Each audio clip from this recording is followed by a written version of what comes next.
at least 200,000 people are at risk of being made homeless by the government in Port Harcourt in Nigeria.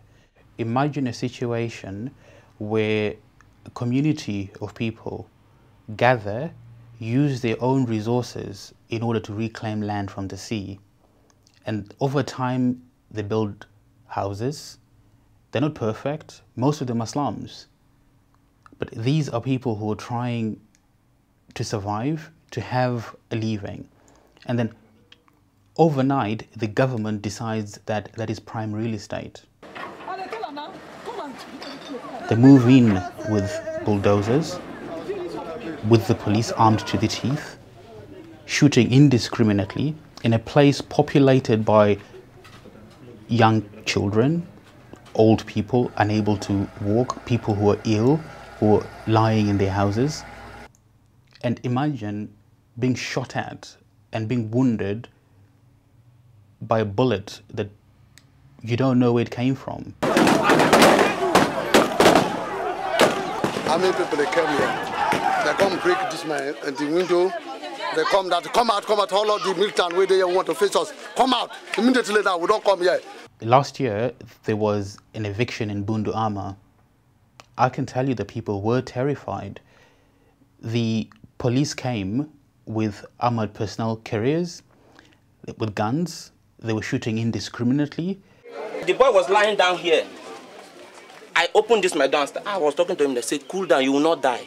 You will not die." I was encouraging him that you will not die. Wait. You will not die. That wait. 12 people were injured. At least one person was killed. And the authorities have not initiated any investigation. If anything, the authorities insist that Bundu Ama will be demolished, as will all the other waterfronts, and that they will continue to use extreme force. This is prime real estate. It has become profitable to sell this land to private developers. And unfortunately, the government is not making plans to ensure that those that are made homeless are provided with alternative homes, or that they're actually given other resources in order for them to be able to have adequate shelter. They fear for the tomorrow. They have no hope that they'll be able to have a roof over their heads. Children fear that they'll not be able to go to any school. Or if they fall sick, that they'll be able to go to any hospital. They don't know what their future holds. All because the authorities are hell-bent on destroying their homes and their future.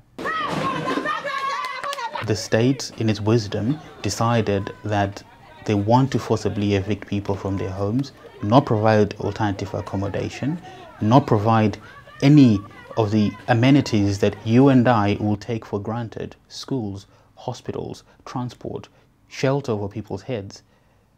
This is unacceptable. It has to stop. The authorities must be responsible. This can't go on.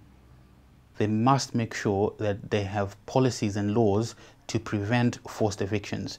The police must not use excessive force when carrying out evictions. And it is important that whatever plans are put in place to develop the waterfront, the individuals who are affected, the people that are affected, must be provided with alternative accommodation.